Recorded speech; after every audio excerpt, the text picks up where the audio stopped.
This is Democracy Now!, democracynow.org, the War and Peace Report. I'm Amy Goodman. We end today's show looking at the devastating war in Sudan. The UAE-backed paramilitary Rapid Support Forces, the RSF, facing accusations of attempting to cover up its mass killings of civilians in the city of Fasher by burning and burying bodies. That's according to a new report by Yale's Humanitarian Research Lab, which analyzed satellite images depicting RSF fighters likely disposing of tens of thousands of remains following its capture of Fasher, the capital of North Darfur, in October. At least 1,500 people were killed in just 48 hours after the RSF seized the city. The report said this pattern of body disposal and destruction is ongoing. In the latest news from Sudan, Al Jazeera reports drone strikes have plunged several cities into darkness, including the capital Khartoum and the coastal city of Port Sudan. The RSF and the Sudanese military have been increasingly using drones in a war that's killed over 150,000 people since April 2023. 6 UN peacekeepers from Bangladesh were killed last week in a drone strike on their base in Kadugli. This is Volker Turk, the United Nations High Commissioner for Human Rights, speaking last week. In Sudan, the brutal conflict between the army and the Rapid Support Forces continues unabated. From Darfur and the Kordofan to Khartoum and Omdurman and beyond, no Sudanese civilian has been left untouched by the cruel and senseless violence.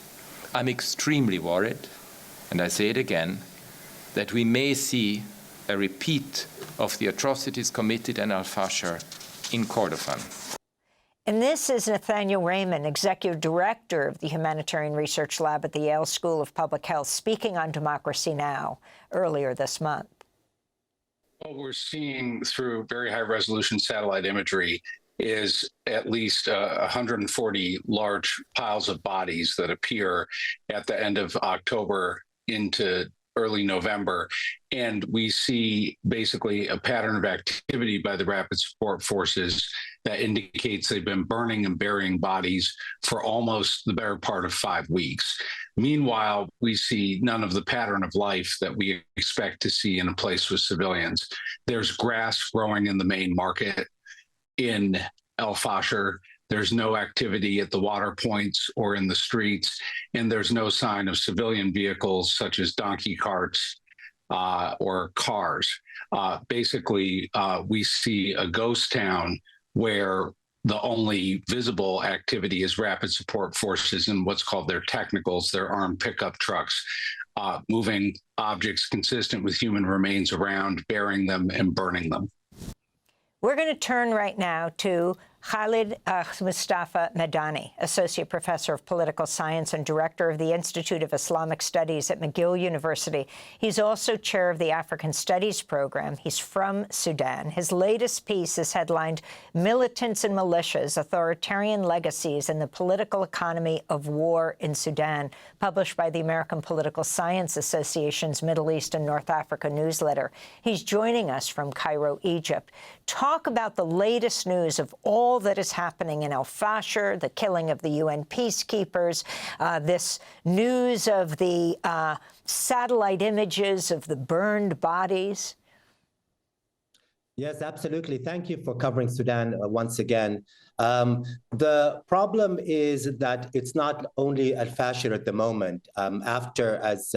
As your guest noted, after 18 months of a siege in Fasher in early November, it fell. But it's been 18 months of starvation of the local population of Fasher. I want to highlight why Fasher is so important strategically.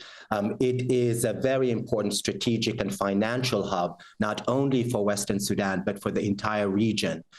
It has trade routes with Chad, Central African Republic, Libya. It's a source where gold is accessed processed and transported. It's a hub where arms supplies are smuggled from Libya and other countries. And this is why the siege is so important, and the fall of al-Fasher in November is so important strategically. That's on the kind of strategic side. But in addition to that, of course, as the Yale Humanitarian Research Lab has pointed out in several reports, the humanitarian situation is not only visible with respect to the satellite images that show the lack of activity of a human population because of the huge displacement. Approximately 60,000 people in al-Fasher fled al-Fasher during the fall of al-Fasher.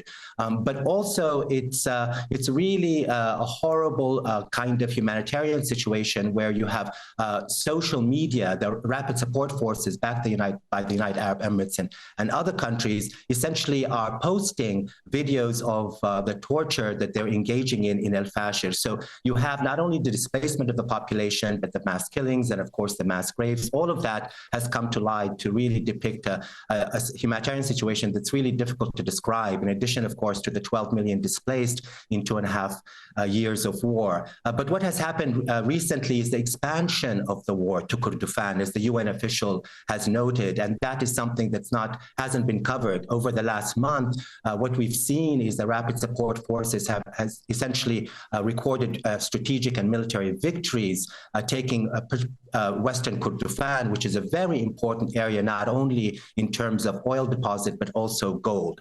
And so the expansion of the war, one scholar, one Sudanese activist has called it a race on the ground. In other words, really a struggle over territory, and two entities, two armed factions, the Sudan Armed Forces based in the Port Sudan and the Rapid Support Forces militia, who are essentially trying to quickly amass as much territory as possible to have a very important role in the negotiations. In other words, to have a very strong kind of negotiating kind of clout if the negotiations with the Quad, with external actors actually commence, which I think they probably will over time. What we see recently, of course, is the capture of the Rapid Support Forces in a very important oil center, or rather region called Higleg, a small town that is in a disputed area, region called Abyei between North and South Sudan. Why is that important? It's important for two reasons. This is essentially the most important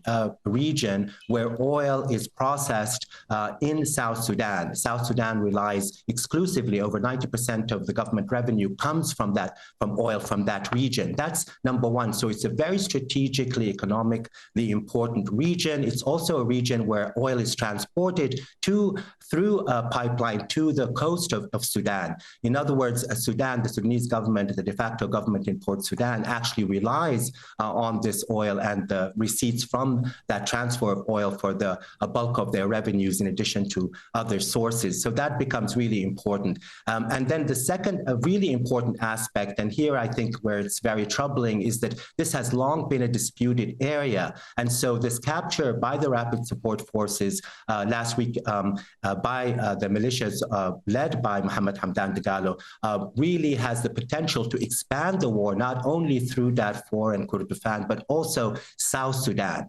And this brings us, of course, to the horrible drone attack that killed the UN peacekeepers in that region. There's been a long-standing UN peacekeeping force in that region that basically has kept the peace between North and South Sudan. The Rapid Support Forces drone attack, where we don't have confirmation it's the Rapid Support Forces, but nevertheless, the attack that killed the Bangladeshi UN peacekeepers is a way to basically undermine this very fragile truth and the keeping of the peace, so to speak, between North and South Sudan. So in a nutshell, we have the expansion of the war through Darfur and al-Fasher, now Western Kordofan, which is an extremely important region economically. That's where the most important commodities such as gum arabic and sesame and gold are produced and smuggled to other countries. And now we have this potential of the expansion of this war to South Sudan. And so if you put all of that together, unfortunately, we have a humanitarian crisis that has expanded, but we also have a military stalemate that has very much to do with military victories on the ground so far by the Rapid Support Forces militias. So just to clarify, the Quad is the United States, Saudi Arabia, the United Arab Emirates, and Egypt, where you are in Cairo.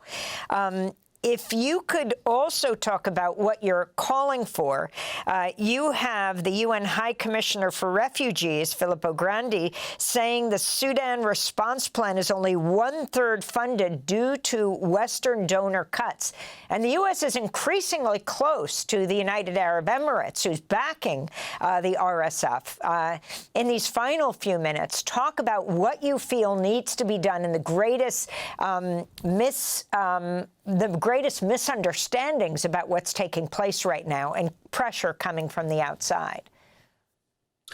Yes, absolutely. The real issue has been in terms of not so much the root causes of the war, but certainly the dynamics and the transformation, the expansion of the war, its longevity has very much to do with the fact that it's transformed into a proxy war, where you have basically, for those who don't follow Sudan should know, the United Arab Emirates that has financial linkages and financial and logistical support to the rapid support forces. You have Egypt, Saudi Arabia, who support the military, the Sudan armed forces. And so since the war began 2.5 years ago, you basically have external actors, particularly regional actors, that have supported one armed faction rather than another. That has, of course, allowed these factions to perpetuate the war and, of course, implement and enact these horrible human rights violations. The Quad, a statement that officially came out on September 12th, essentially attempts to bring all of these conflicting interests with respect to the regional actors together. The United Arab Emirates, Egypt, and Saudi Arabia, which have different interests with respect to Sudan.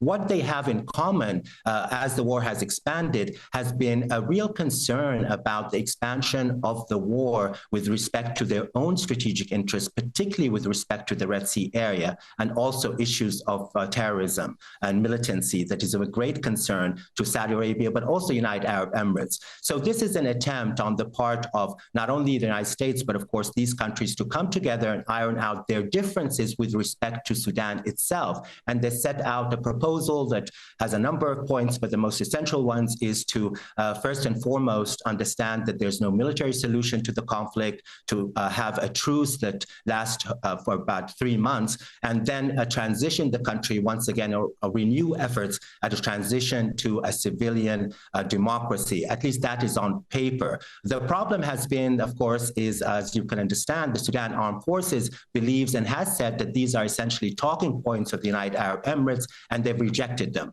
On the other hand, the Rapid Support Forces, for legitimacy reasons, has said that they will actually abide by a truce. Professor Medani. Abide by a truce, absolutely. They'll abide by a truce, but as we just discussed, they continue to implement these horrible human rights violations on the ground. The last point I want to make is the problem with the Quad is that it excludes Sudanese civilian organizations and reaffirms the legitimacy, so to speak, of these two warring factions. Well, we'll have to leave it there, but pick it up another day. Professor Khalid Mustafa Medani, thank you so much for joining us. Thanks for watching Democracy Now! On YouTube. Subscribe to the channel and turn on notifications to make sure you never miss a video. And for more of our audience-supported journalism, go to democracynow.org, where you can download our news app, sign up for our newsletter, subscribe to the daily podcast, and so much more.